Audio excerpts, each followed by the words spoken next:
All right. All right. Welcome to fourth installment of Revolutionary Fourth Sundays, annual virtual conversation and treatment for none other than the centennial of Malcolm X. I am Zaid Muhammad. I'm the organizer for the committee, and I will be walking you through this conversation. And something just popped up, and I don't know why I did that. And kind of got in my way. All right. Few remarks preliminarily. We will just say, just to introduce ourselves, we are in year number 32 for the Malcolm X Commemoration Committee. Year 32. We were launched some 32 years ago when none other than Baba Herman Ferguson, one of our founding fathers of the New African Independence Movement, and was a surviving member of the Organization of Afro-American Unity right up until that fateful day on February 21st, 1965. Baba Herman was one of the few of the OAA who really tried to move forward, building on and carrying forward some of Malcolm's teachings. Baba Herman put together the Jamaica Rifle and Pistol Club. You hear what I'm trying to say, y'all? Right? In Jamaica, Queens, that trained a lot of black men and women in self defense and armed self defense. And some of the young people who went through that training would, in a few Mississippi minutes after that, wind up forging the legendary New York chapter of the Black Panther Party. Of course, that made Baba Herman a very serious target for the ongoing COINTELPRO operations of that time and that moment. Baba Herman would find himself being charged with conspiring to kill civil rights leaders, and if you can imagine that. And Baba Herman opted for exile and spent some 22 years in exile in Guyana.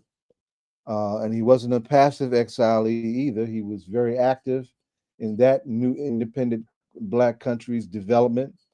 Baba Herman's a radical educator. He helped that develop their education infrastructure, and he also helped develop their military infrastructure. And in the late 80s, he retired a full colonel in the Guyana military, the Guyana National Defense Forces. He came back to the United States to try and clear his name in his late 60s. And of course, they wouldn't even let him get off the plane without taking him into custody. He did several years in prison, and somehow his case got before the legendary Judge Bruce Wright. And for those of you old enough to remember who Bruce Wright was, he was a Harlem judicial legend who was known as Cut 'em Loose Bruce because he was very clear, very passionate about the racial harm that the judicial system has imposed on our people.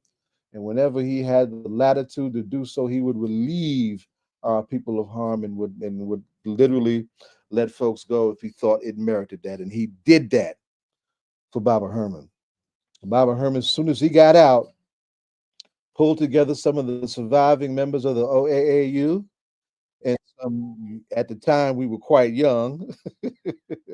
Some younger activists who were very much in the ideological orientation of what we do. And I was one of the young Malcolm experts around, and he and his wife recruited me to join what became the Malcolm X Commemoration Committee. February 21st that year, we had our first event. It was a tribute to James Small and Gil Noble, late Gil Noble. And I'll talk about Gil Noble in a minute because he's an important inspiration in his own right in terms of his own contribution to honoring Malcolm's legacy. Uh, and within a couple years, that would transform that night that we had that for those two elders. We would transform that into the annual political prisoners dinner tribute, the Freedom Fighters dinner tribute, where we would raise money for political prisoners and host their families in this area, all those who would respond, and the money we would raise would go to those political prisoners. We did that for 25 years in a row until the advent of COVID. And it's a space we're trying to get back to. We've had some banking challenges when we came out of COVID, the banking order has developed a pro 501c3 orientation, and literally gave us a check and told us don't come back until we're a 501c3. So we have some transitions that we're going through that we weren't at all necessarily interested in, but nevertheless the work continues. We've done a lot of work virtually. Uh, I have done a lot more traveling on the national scene to keep Malcolm's name alive and to keep the work of our organization alive. And others have done the same also. In fact, next month for Revolutionary Fourth Sunday, we will feature Herb Boyd and Don Rojas, two elder giants in the Black journalist tradition. Don Rojas, of course, was a survivor of the legendary New Jewel movement of Grenada under Maurice Bishop. And Herb is affiliated with three books on Malcolm. The Diary of Malcolm X that he did with Ilyasa Shabazz, Malcolm's third youngest daughter. And that book is now out of print. If you can get your hands on it, keep it and don't let anybody steal it like I used to steal books, right? The horrible, traitorous Manning Marabell book uh, generated two full anthology critiques and criticisms of his betrayal. Herb is responsible for one of them. And of course, most recently, him and Don together did a book that's just out called Malcolm X, the CIA. I'm trying to put my hands on it so I can make you actually let you see it. And the blacks. I don't know if y'all can see this, right? But this is a contribution of their own research that they're going to share with us next month on African Liberation Day, Revolutionary Fourth, May 25th, African Liberation Day next month. So the work continues. We will be doing a lot for this year that is the centennial. We've done a lot already. We will be expanding our work in Newark, New Jersey. We'll have several book signings that we're starting to put together already. The first right now will feature Tamara Payne, her and her father,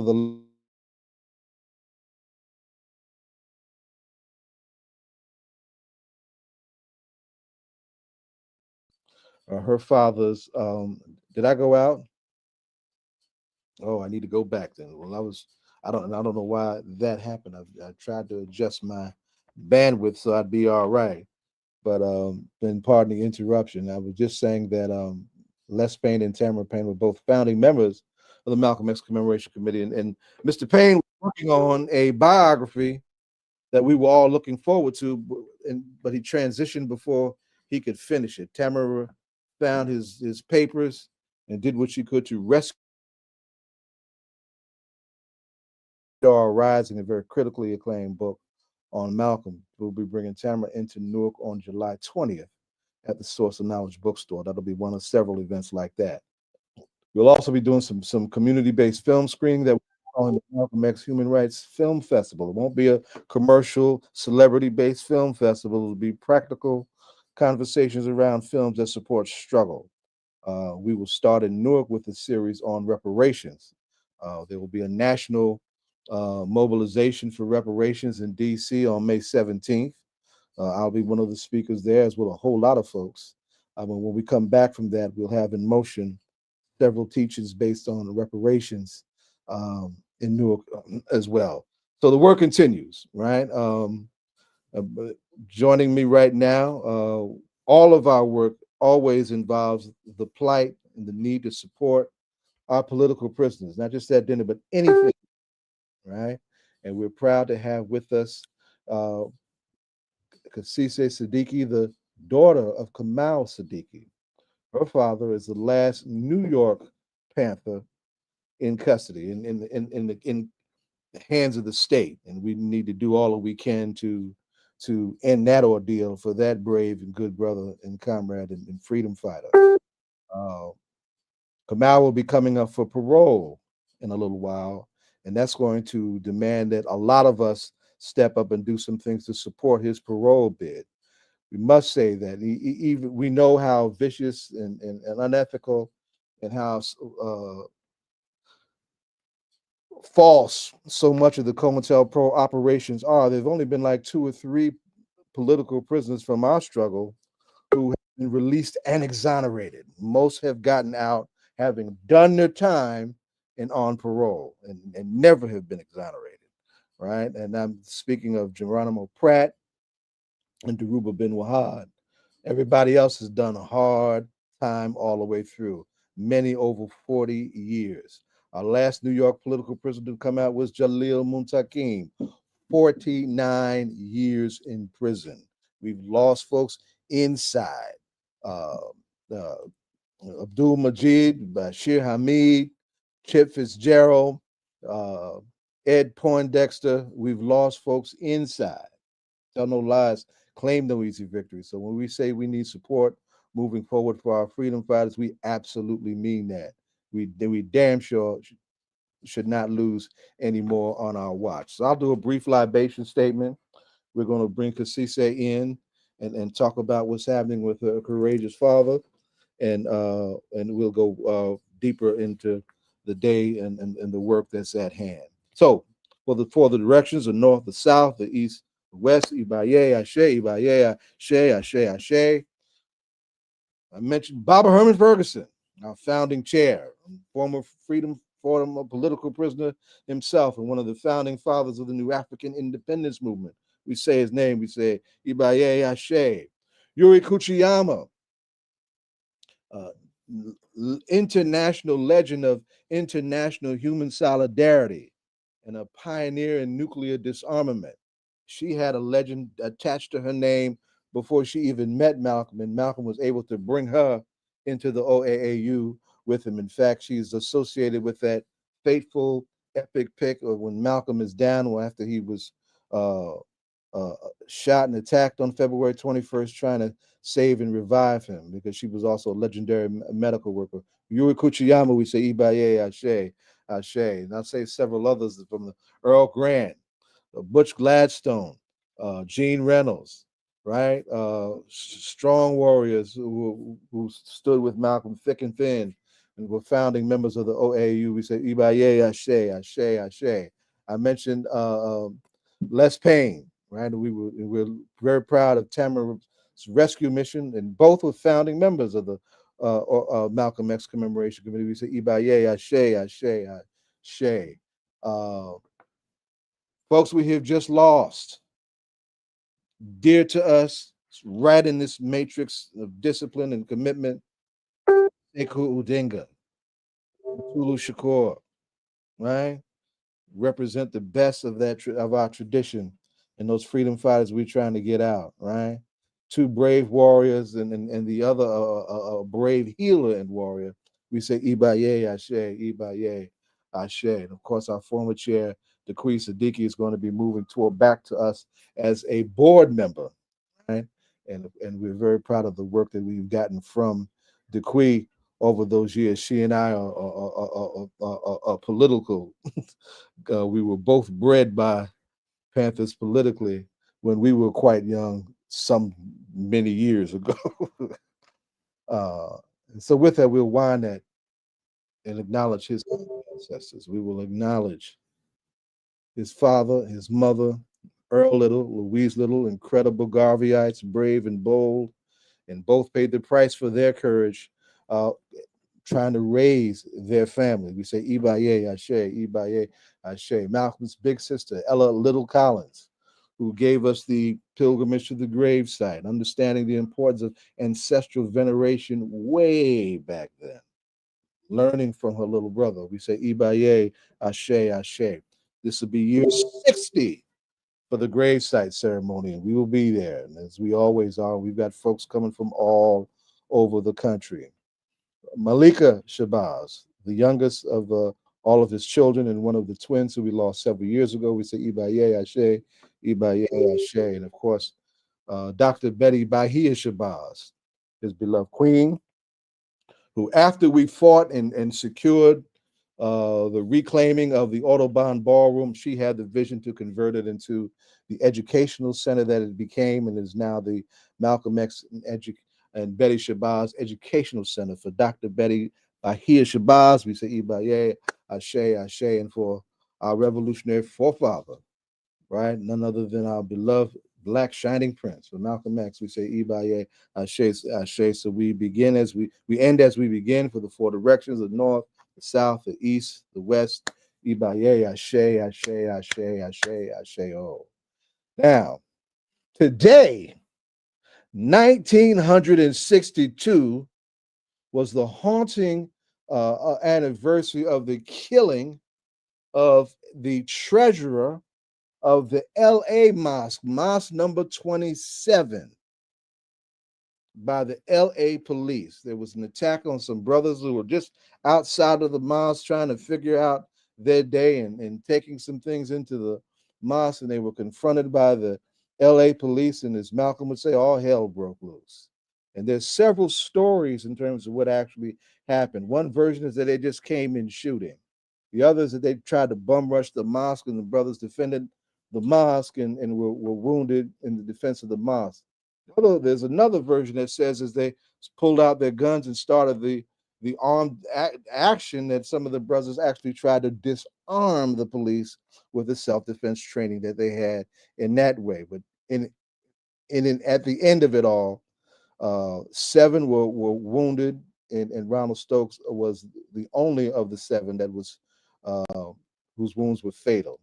And if you see somebody who's a treasurer of an organization and that person is popular, that means there's something very special and sincere about that person. When you see corruption in organized circles, it usually starts at the point of money with treasurer. This was a very faithful, spiritual, beautiful brother, and Malcolm came back to LA because he started that mosque, because he started so many and raised hell. And so we use this day, it fell on the fourth Sunday, to have a conversation about the national state of affairs around that ongoing, intractable issue, that bloody issue that is police brutality. So in a few moments, we'll be joined by Melina Abdullah of Black Lives Matter Grassroots. She's based in Los Angeles and has paid quite a price for her commitment around the question of police brutality.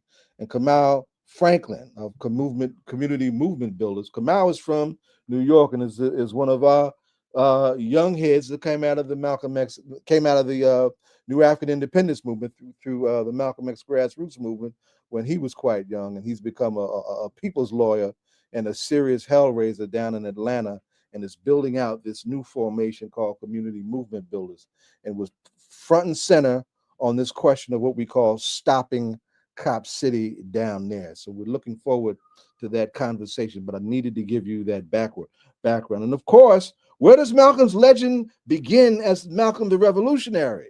It begins in New York, April 14th. 1957, one of the few things that Spike Lee got right in that movie, because we stepped to him to get some things right. The police brutalizing and beating Hinton X. Johnson of the Harlem Mosque, and Malcolm moving on the police and putting the FOI in the streets in the way that the FOI is hardly ever used, and it's one of the reasons why Malcolm would ultimately leave the Nation of Islam, because he was having real differences with NOI leadership over deploying the troops in that way. So that will be the tenor of today's conversation. But we're going to have our political prisoner spotlight right up top with Kasise. She's already here and has got a lot to say about her incredible father. Kasise, come on in. Welcome back. Thank Glad you. to have you. Thank you, Always, Saeed. always good to see you, Queen. Always good to see you. So it's good to see you too. And like you said, the work must continue. The work, we always doing the work. We have to. We have to be on the ground doing the work. Indeed, we do. Um, and just listening to you just talk, even when you name the ancestors, just knowing a lot of the people that you've named, that have passed on, that have transitioned, and I'm always grateful. I always like when you give that recognition, that acknowledgement in the beginning, doing libations, because I think that's important to for to continue our legacy. It's for us to know who has, who the folks that have dedicated their lives for our struggle, continued struggle. And I'm here to talk about my father, Kamau Siddiqui, And I, another and I freedom should say, fighter. I want to lift up your dad, your mom, your stepmom. You came out of a very committed matrix, and of course, that would also come with its consequences by virtue of your parents' commitment, right? So we need to say that and acknowledge that up front too, all right? And so Yeah. whenever we can come to the aid, come to the back of our cubs, we do that, you know. And yeah, Uh, and yeah, even you and talking about that, it's funny when you reached out to me because again I'm working on my play again, and so sort of revisiting moments in my life, going back in time from being a little girl or just being born. There was an article that came out about the Cubs and just being yes, born into this. From the very beginning, it was my whole life, and I'm 53 now. So yeah, just I've just been doing a lot of reflecting and just the many versions of myself from the younger Panther Cub, you know, experiencing my father in prison, for my father coming out of prison and then going back in prison, and having to, again, I've shared this many times, just be his voice, giving updates, being there for him, having to talk to him about what's happening outside, but I want to say, feeling good right now because my father is up for parole and he is like the last freedom fighter in New York, and we're going to get him home, and I'm putting all my energy into that and claiming my father coming home. And he's up for parole in July. So mhm, some of the work that I've been doing, in addition to just the campaign, we have a international campaign to free Kamau Siddiqui, yes, we do. and we have calls every Monday. We have our outreach, we have our legal team. I'm always talking or um, in contact with my father's lawyer, Atia, who's in Atlanta. And right now we're really building his parole packet. So we've been talking to legislators who are supporting, who are writing him letters. We have letters from faith-based communities. Hmm. I've written a letter. We want to have a strong parole packet for him, so when he comes home, and we're doing the work. We're doing the work. We're educating people. We have outreach. We have we've had a few fundraisers so far in New York. Um, and we're going to continue building and raising funds for my father. Um, just all kinds of different events, and again, just bringing awareness, because there are a lot of people that don't know about Kamau Siddiqui, and so that's why it's important for me that when I'm asked to speak about my father, I have to get some background history. And one of the platforms that I'm using too, again, is my play to really show like who my father was. He, was one of the Black Panthers in Queens. When you mentioned about Baba Herman, being in Queens, my father and mother were on the ground Black Yes. Panthers in the So 60s. Pam, lifting up Yes, your my mom's mom. name. Yes. Yes. So yeah, again, I'm doing the work. I'm doing the work. I don't get to talk to my dad that much. We communicate through JPay. So he gives me updates, on his health, which is very important because my father has had these ongoing wounds on his feet and ankles. And like a few months ago, he was in the medical and on the medical. It's a medical hospital, I mean prison, but he was in the medical ward for his wounds, and he was had to get antibiotics, and his body was rejecting the antibiotics, so he had horrible infection and he was in isolation. So it's a lot, but he's doing much better now. And again, my father, doesn't want me to panic, you know. So when he gives me updates about what's going on with him, he's just like, don't worry about me, I'm okay. But I'm always in prayer for my father. And again, whenever there's anything going on, I'm always asking him to let me know. I have to let him know. That's why we have this campaign for him, because That's we are here to support him for whatever his needs are. And if Atia, if anyone needs to visit him, that's what we're going to do. So, so yeah, it's ongoing work, you know, holding it down in addition to working full time, you know, again, dedicating my time for his campaign. You also mentioned like Yuri. I love and miss Yuri so much, and I named yeah. my daughter after Yuri. But Yeah. there's going to be I've been talking to Yuri's granddaughter, who's Yeah. she's having a big conference um, for her grandmother, for Yuri Kochiyama in May. Wasn't And aware of that. Okay. Now you telling us you get you doing a mic dropper for us. I needed to hear that. Yeah, yeah, yeah, I didn't hear that. Nobody told me.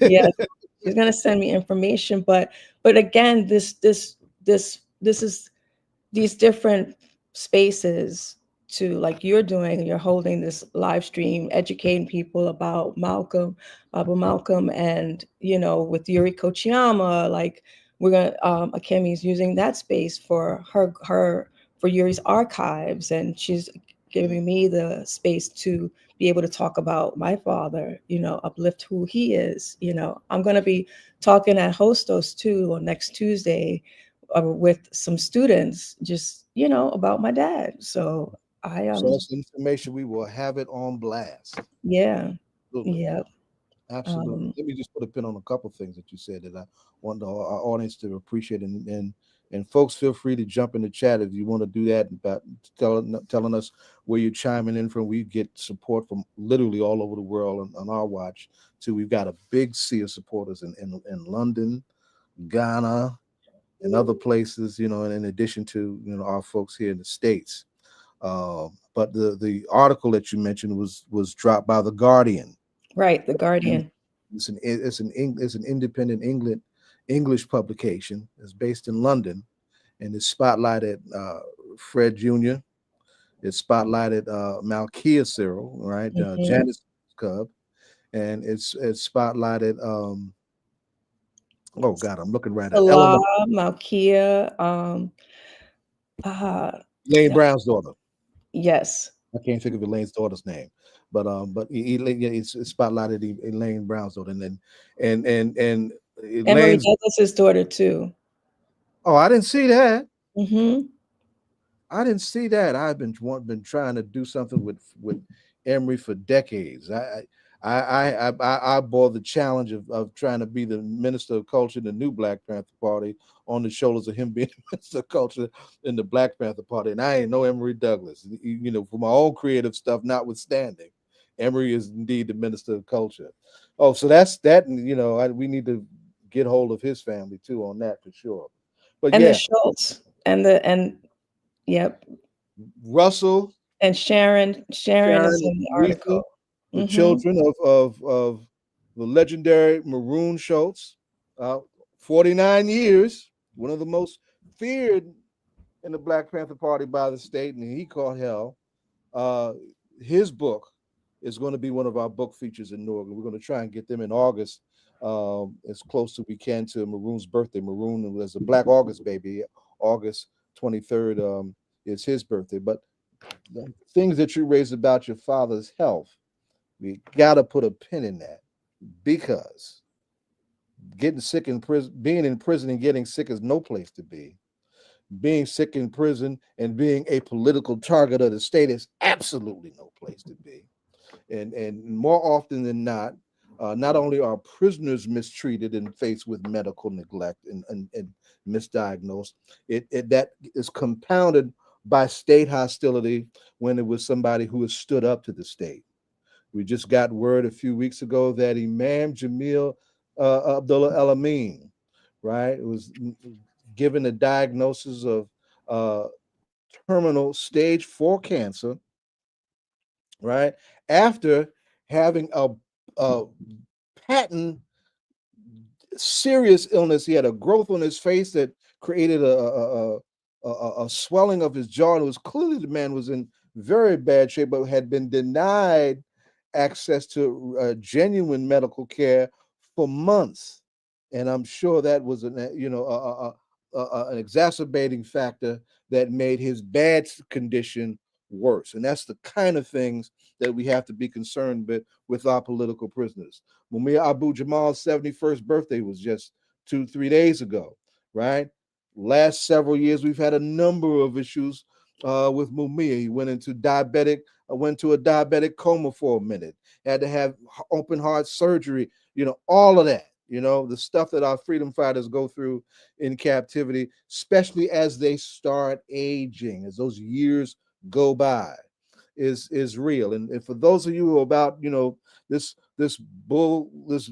cockamamie liberal notion of a new South, you should know that Imam Jamil and Kamau were both sent to prison by the same judge, Stephanie Manis, right? Who was very much in step with the old ways of the old South. So we ain't trying to hear none of that. We ain't on no kind of liberal trip whatsoever. So just let's back up a little bit, right? Now, July, we're talking about July for the parole campaign. We need to put, and let me see. Can you see?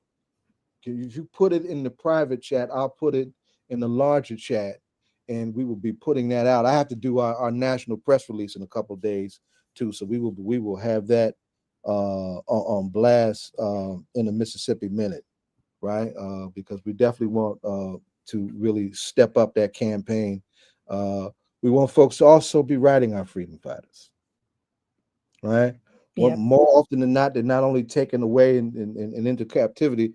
More often than not, they're taken as far away as they can take them, away from the communities that they come from, to further their isolation, right? So the whole question of, there we go, I got it, right? I also I Go ahead, included go ahead, come on. too with his just with fundraising too. We're fundraising and also all just resources that my father will need when he comes home. So I always encourage if people can support, just even while he's there. Like he recently reached out to me to get him t-shirts because he's constantly moved. When he goes to medical ward, then they move him again and then he loses everything. And so I have to give him his, provide him funds for supplies. It's basic stuff like that.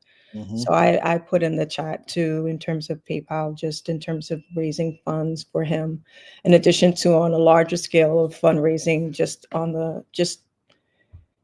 while he's there, helping him out. And So we have been indeed very frustrated that we've been ran into this wall that we hit with the banking industry, because that disrupted what we were trying to reclaim when we came out of COVID. And we think we can, and I'm not going to reveal how here because I don't want any more roadblocks, right?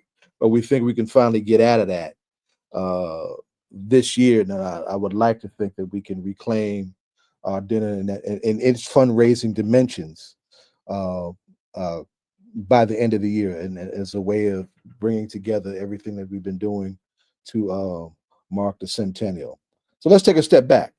Let's talk about Kasisi the playwright, right?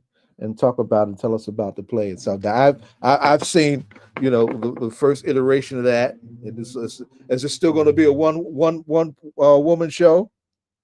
it's still a one woman show, and again, it's called Iterations of a Black Panther Cub because it's constantly changing and evolving and growing, and so I'm writing. I've been writing today, and again, it's like going back in time. I become my parents, just so people can really feel what was like. What I always say, their revolutionary love, and just being teenagers and bringing me into this world. But it's a love story. It's a love family story, and I think people need to know that about our love and it is their love that gives me this extra strength because of how they were then, how they are now. They're still my parents. I've been like looking at all these pictures and everything. And then I'm going to bring this whole feeling of music, because another thing I think of when I think of movement, I think of music, I think about energy change. I think that in order to really bring my father home, we have to like rejoice his life. We have to feel some joy. So a lot of what I show in my play is the waves of the joy, the struggle, all of what we've experienced, all of what they've experienced. And so I'm really like excited about my play because again, I get to kind of go back in time and bring all these characters and really use real dialogue. Like I have asked my parents just so many questions over the years of what they've experienced. So I'm excited, yes. And yeah, I'm going to use music and dance and images, and it's going to be a multimedia piece. It's my freedom to do this play. So And let me say, and I have to say this as an artist and as somebody who works in what we call community-based violence intervention. It's a trauma-informed space of healing where those of us who have been in some dark places come back to those same places where we did harm as healers and peacemakers, right? A lot of us come to the arts trying to heal. And the arts are definitely a space to address our own healing. And I've seen how that has, how that has your own relationship with that energy, right? So we look for the return and the full emergence of what you're getting ready to do. That's really huge, and that's really special. So this is a real pleasure to have you. Looking forward to that campaign, and I'm really hoping we can make the difference with this campaign and get him out and get him out now. It's been over 20 years now. And we don't want him to get sick again. It's good to hear that things are better after we've had several close calls with him, right? That we all remember quite well and we're quite worried about. We hope we can take this next step and pop that chain and bring him back home. yeah, And I'm glad you lifted up the question of love with our families, with each other, our self-love. We need to reclaim and claim all of our love stories because they're great stories. They're great stories. I mentioned that Maroon birthday is in August. Black August is a loaded month, but the attack on Move, that's ugly epic attack on Move was August 8th in 78. And Debbie Africa, right, who was married to Michael Africa, right, literally gave birth after being sent to prison from surviving that attack. And the first thing when each of them got out on parole a couple of years ago is they got right back together, renewed their vows with each other, right? Their son, their cub, Mike Africa Jr., is now all over the place telling that story, and we reclaim, all that we can reclaim. And we can't do this stuff without love for each other and love for our people, so we serve the people with love, full love for the people, body and soul. And we definitely have to claim that. I think it was Alice Walker who started using the language beautiful struggle, right? And it's the love. It's the love, not just the courage, because the courage got to come from somewhere, but it's the love and the courage that makes for this thing that we call a beautiful struggle. So thank you. And thank you for holding yourself together. That's a lot. yes. I've been carrying a lot, man, and we see that, we appreciate that, and we all do what we can, to bring some balance to you, some healing to you, and some love to you, and ultimately some justice and getting our folks home, right? So thank you, Kasise Siddiqui. It's good to see you. It's Thank good. you for having me on. Thank you. Yes, ma'am. All right. So All y'all right. see it. Well, everybody, I want everybody to follow the Malcolm X Commemoration Committee Facebook page. Our webpage is not active. That's old, it's outdated. We're going to have a whole redo of our webpage. It's outdated. And So follow our Facebook page. Our Facebook page is very international. I mentioned that at the top of the show. We will have all of this information there. We're doing this thing called a post a day for every day of the centennial that is of Malcolm X. So look forward to that. There's a young scholar in Chicago, and he's a martial arts legend named Kamau Rashid, who actually is using his own graphics and magical makeup that he does to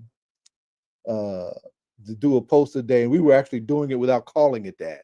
So we then borrowed from the language that he did. So our Facebook page is definitely a place to go, and it has become a clearinghouse for all things Malcolm. So of course the centennial and around the birthday, the actual birthday, there's stuff popping up all over the world. There's a international conferences taking place in Gambia. There's an international conferences taking place in Rwanda. There's a conference that just took place in Yale a few weeks ago. We will do our Harlem thing, the pilgrimage to the grave site, the 36 year of shutting down 125th Street. We will do that. The Shabazz Center under Ilyas's leadership will host a tribute to her father that night.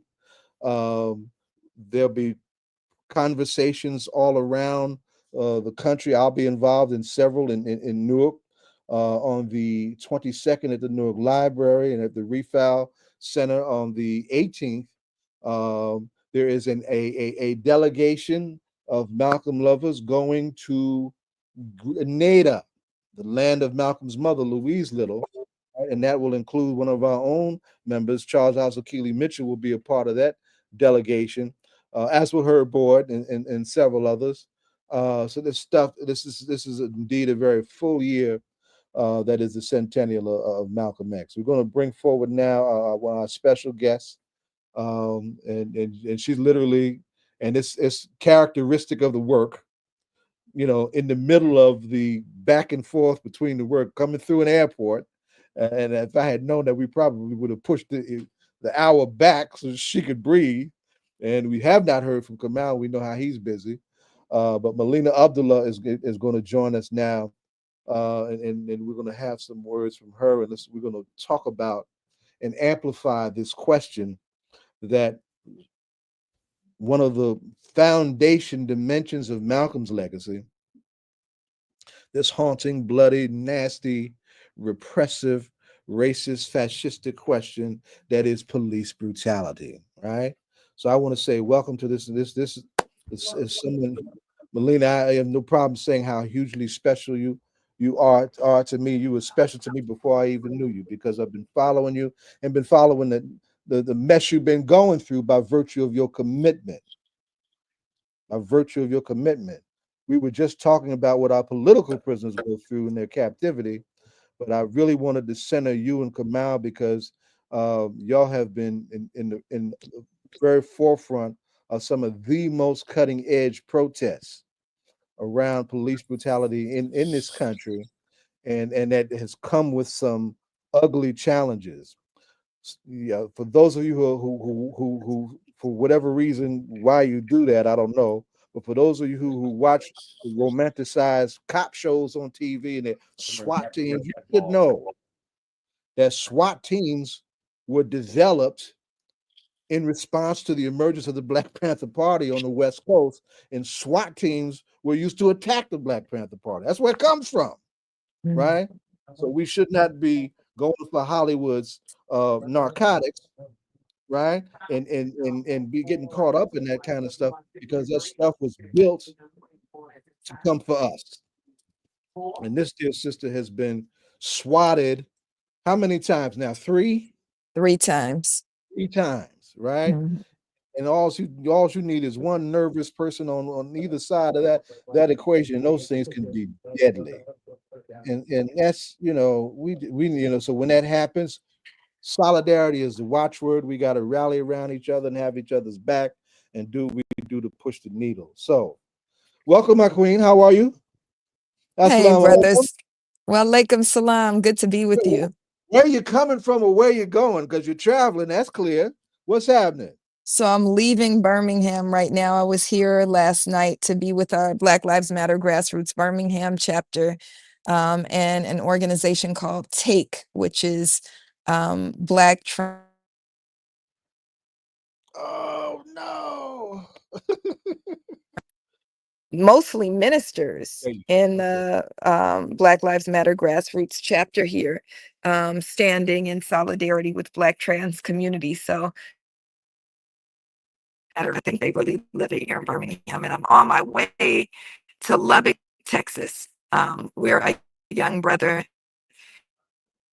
was a sophomore at Texas Tech when Lubbock County sheriffs came into a pre-Thanksgiving holiday gathering and shot this young, beautiful brother 12 times, killing him on the floor just the night before he was supposed to head home for the Thanksgiving Now holiday. something's happening with your connection, but in spite of that, say his name because I knew you. Definitely wanted to put a pin in that particular conversation, that particular challenge.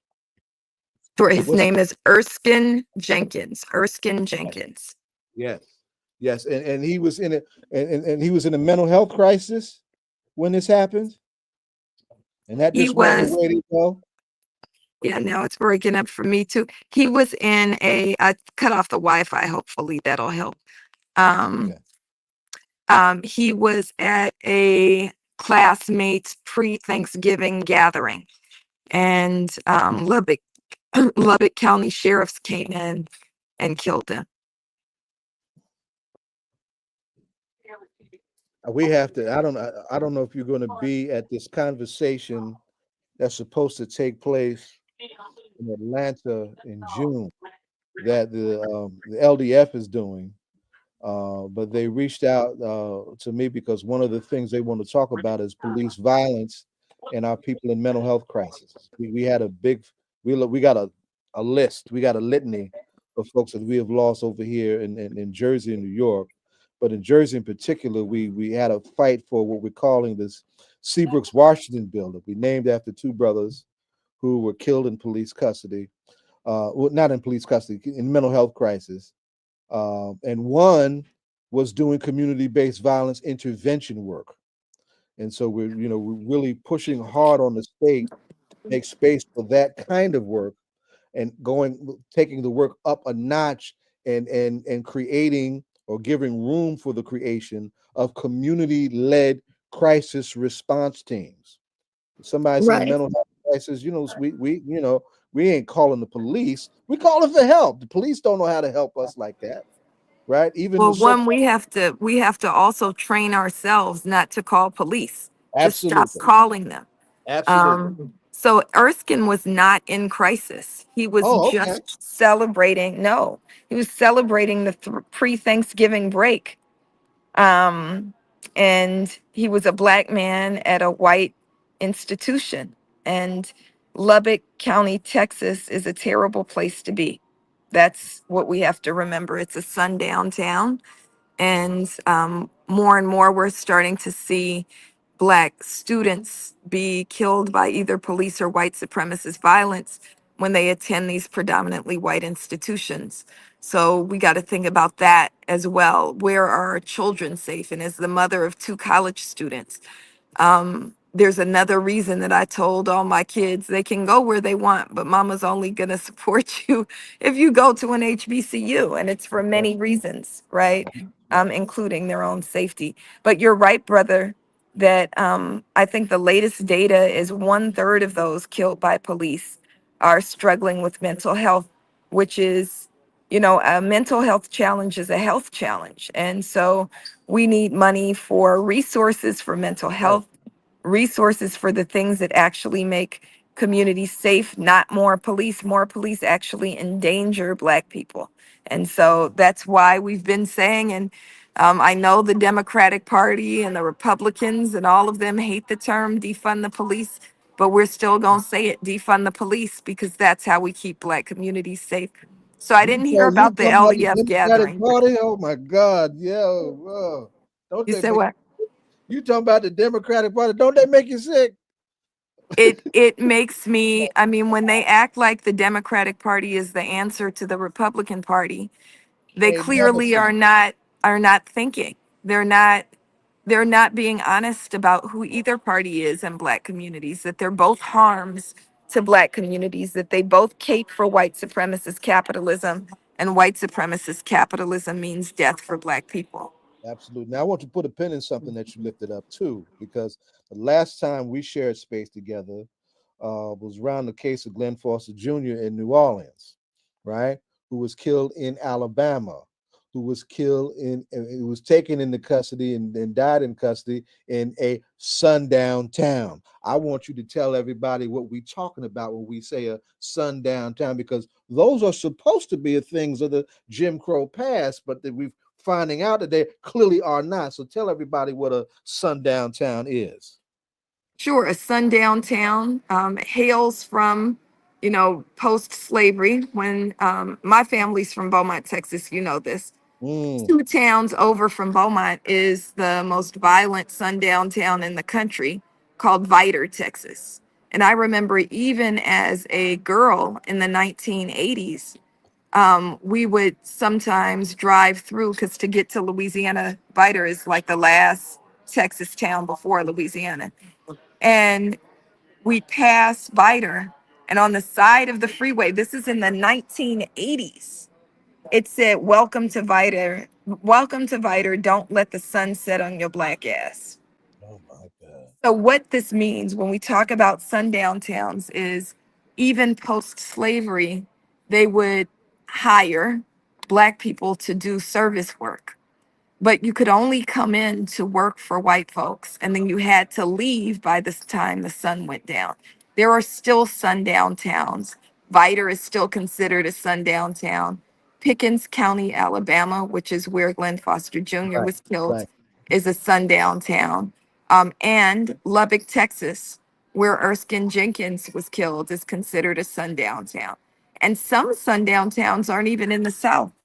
Torrance, Right. California, where you're right outside of Los Angeles, where Christopher DeAndre Mitchell was killed, and where you're hearing about all these scandals about Torrance County Police, Mm-hmm, Torrance City Police. That's mm-hmm, also a sundown town. In mm-hmm, fact, mm-hmm, anybody who spent time in California knows pretty much anything between Los Angeles and the Bay Area is a sundown town. You don't want to stop anywhere between LA and the Bay, if you can help it. mm-hmm. Can't make this stuff up. 25 years into the 21st century, sundown towns. Wow. You can't make this stuff up. Can't make this stuff up. One of the things I wanted to get with you and Kamau both is we are both in spaces where we're very clear on the, and I'm trying to be polite and not cuss too much on air space, the limitations of this thing called this monstrosity called the Democratic Party. I refer to them as the Democratic Party when I'm trying to slap them without being too messy. Is we're in this space now where true to its deep seated racist colors, the most backward sector of this public, of this white public, the most backward sectors of some other communities, that are stuck on whiteness in their own colonial confusion, actually put a lunatic in, a certifiable lunatic into the White House who was clear in his fascist orientation. Now, where do I want to go with this particular phenomenon, right? Organizers who are younger than you, right? Who have not, who don't have that depth of clarity, and certainly haven't seen some of the stuff we've seen or been through some of the stuff we've been through, uh, are in a space where many just don't know how to respond.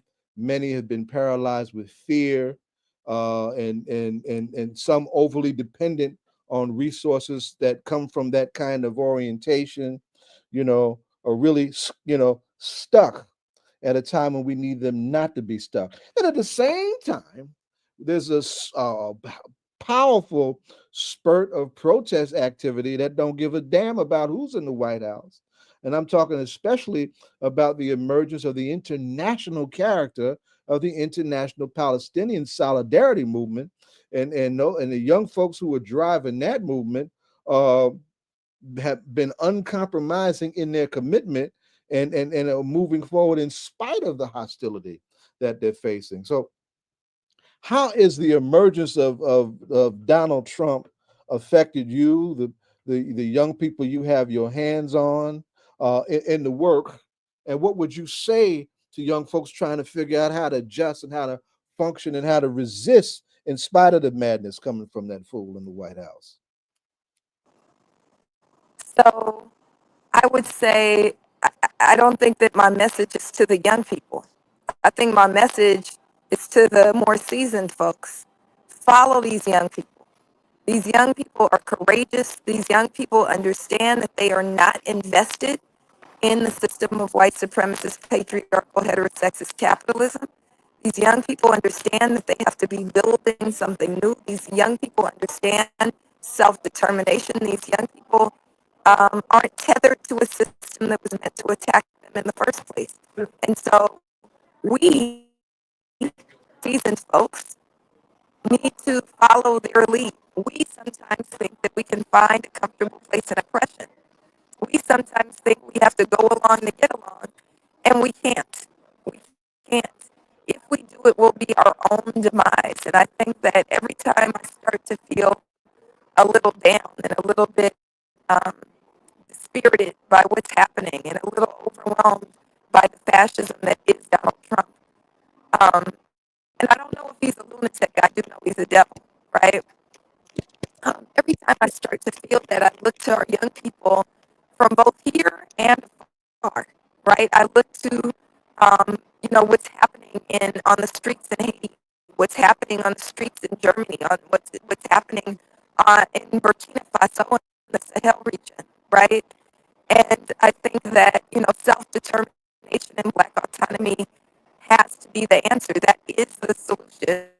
Absolutely, absolutely, absolutely, absolutely. That even Oh no. degrees that the freedom is on the line.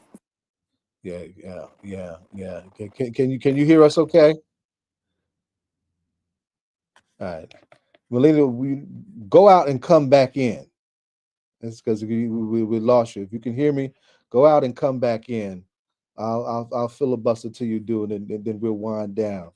Yeah, she was having some. Y'all choppy. It was choppy as it was. Y'all heard her, right? Y'all heard her, right? And we need, and that's some real stuff. There's a reason why they're coming at those young folks. Although we don't want any new political prisoners, right? In spite of this hostility, you know, those campuses, those communities, that solidarity is showing up, and it's overwhelmingly young people, not afraid to stand up and condemn in no uncertain terms the genocide that the whole world is witnessing, sponsored by the United States and funded by the United States, of the Palestinian people in Gaza, in the West Bank, as a part of a colonial annexation strategy of the state of Israel. We need to make that plain for what it is.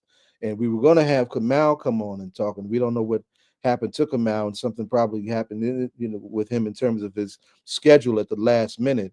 But one of the things that was we were going to talk about this cop city phenomenon is that there is an intimate policing relationship between the state of Israel and the United States, and the arrest and takedown and put down techniques that we see now, causing for fatalities. We're just a few minutes away from the George Floyd 5-year anniversary, right? Those are textbook Israeli techniques that are more harmful than what the U.S. police had even before that, right? So there's some real organic ties and some similarities of oppression that we share with the Palestinian people, right? So we want to lift all of that up and pull those ties together, as we appreciate what our comrade sister just said. You back? Can you hear us? Let's see if we can bring her back in. Bring her back in, and we'll wind this session down. Right there, you go. Melina, can you hear us? I don't think she can hear us. Right. She's still having trouble with her connection because she said, "Wow, oh man, she was on a roll too." Melina, can you hear us? Oh man, she can't hear us. She probably can't see the chat either. Uh, uh, yeah. Fisa, can she be brought? I know you were trying to bring her forward. I know you were trying to forward, right?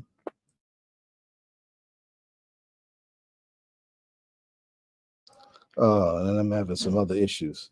But as we were saying, and I'm hoping we can get her back because she was on a roll. Um, those ties are important, and those students should be followed as the new generation of leadership. The point that she's making, but they also should be followed as a matter of principles and as a matter of solidarity. They need to be supported. The attacks on these communities need to be supported. And a lot of those immigrants look like us too. Don't think they don't lock up black immigrants because they do. Don't think they don't deport black immigrants because they do. Don't think they don't torture black immigrants because they do. Right? And one of her sister organizations in the Los Angeles area is the Black Alliance for Immigrant Justice, led by African women, right? Who are very much in struggle, but also very much a part of the communities that they come from back home, and are trying to help our people on that front. So all of that is quite real. So we've approaching this hour. We got what we got. I think we may have gotten what all we could from Melina, but we're glad we had that few minutes with her. We want everybody to again follow the Malcolm X Commemoration Committee Facebook page. If you're looking at us on YouTube and Facebook, you more than willing to put your email in the chat on those pages. You'll be getting periodic big press blasts from us. We will be sending out 2 national press releases in the next several days to amplify what's happening with us in the immediate sense and what we are facilitating and supporting on the national and the international scene to appreciate Malcolm's centennial. And some of us will be doing things all year round for the centennial. This is a centennial year. It's also the centennial year of Frantz Fanon, the legendary revolutionary black psychiatrist from Martinique who found himself in Algeria in the 1950s and was given the task of certifying as mentally ill the resistors fighting for independence from France for Algeria. And Fanon, to his legend, said, no, they're not crazy. They're healthy as hell. It makes all the sense in the world that they're breaking the colonial chains of psychological oppression on their minds in the thick of struggle. And that's what you got to do if you want to get free. And so the legend of Frantz Fanon. France is also a part of what we call, or what the late Olumbe Brath would call the class of 25, right? And Patrice Lumumba. There's a lot of turmoil in the Congo, particularly the eastern wing of the Congo, and then that has been a beachhead for turmoil for decades. The Congo is arguably the richest real estate on the earth in terms of mineral and agricultural wealth, and it's why foreign powers, particularly the Belgians, the French, and the United States, have been so particularly stubborn about only having the kind of leadership that they facilitated with the CIA orchestrated overthrow of Patrice Lumumba and the elevation of a black fascist by the name of Mobutu Sese Seiko, right, who kept everything in line for for all of those resources to come north to these countries at a price that ain't worth some cheap tea in China. And I don't, and pardon me for using that euphemism, right? And Congo has never had a chance to have meaningful independent development as a consequence. Mr. Lumumba, the Prince of Pan-Africanism, on his way to leading Congo to independence, spoke 4 languages. He wanted to make sure his organizing forces were talking to everybody in that vast land, and led Congo to independence on a clear Pan-African paradigm. And the northern powers of the north went nuts when they saw his emergence, and he was the first of his generation of African leaders to be taken down through covert means, the way he was taken down. We are seeing an emergence of a new wave of African leadership in what we call the French Sahel, in Burkina Faso, in Mali, in Niger, and to some degree in Gabon, right? Throwing off the shackles of the French, one of the most dominant colonizers in Africa, and are looking to take the reins and control of their own resources. Those are the grandsons and daughters of Patrice Lumumba, I will dare say, and the sons and daughters of Thomas Sankara, and that also merits support. Patrice Lumumba was born in 1925 also. He was also in the class of 1925, and we're hoping we can do something in July in Real Space in New York to lift up that legacy. Our comrades, the December 12th movement, will be doing something on the weekend of May 2nd, 3rd, and 4th that we will be participating in to lift up those incredible legacies, bringing those legacies together as we should for their centennial. So with that, we're going to wind. We want everyone to follow the Malcolm X commemoration page. I want to shout out some of our other members who've been with us through thick and thin. Michael Ferguson, the son of Herbert Ferguson, our treasurer.